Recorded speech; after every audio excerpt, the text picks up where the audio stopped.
page. So this is a real-time educational framework tool based on the Neurodynamic Navigator system.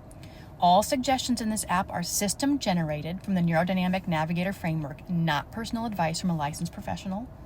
So even though I created it, I created this model, this doesn't mean that I'm seeing the information that you're inputting into this app and I'm not making decisions based on that. Based on the model that I've created, there are some options that are being created for you to kind of help you navigate different situations. So the first phase is pre-flight calibration. So in the book, I call it reciprocal calibration, often called co-regulation. So before you support your pilot meaning your child, your PDA, individual in your home, you must calibrate your own system.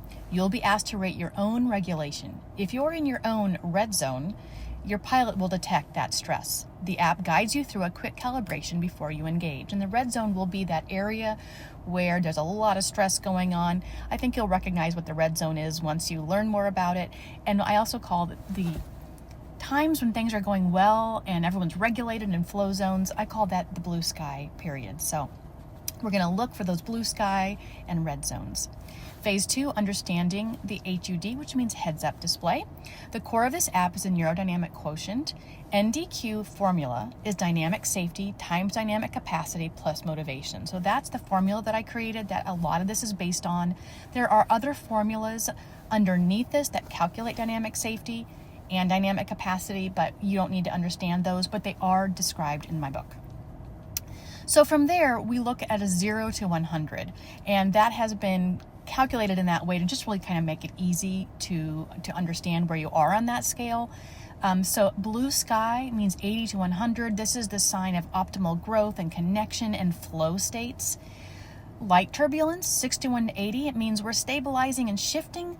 And this is where you're going to shift to declarative language. So what you'll see throughout here is you'll see recommendations based on where your pilot is in that NDQ 0 to 100. Severe turbulence, 40 to 60. This means you're going to drop non-essential demands.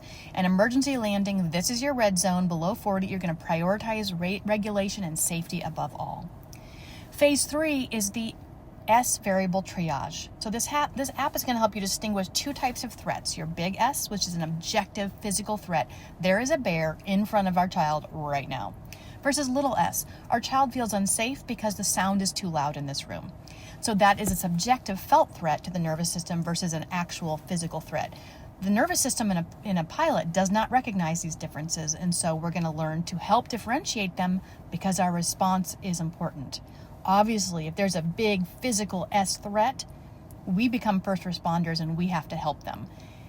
If it's a little s threat, we have to help navigate the environment and make the environment more conducive to their comfort.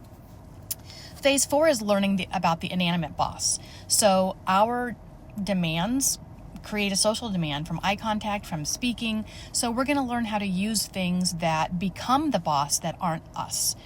We're going to use integrated timers, now next boards, to externalize authority, and really by helping to keep the autonomy in the child, the pilot. Okay?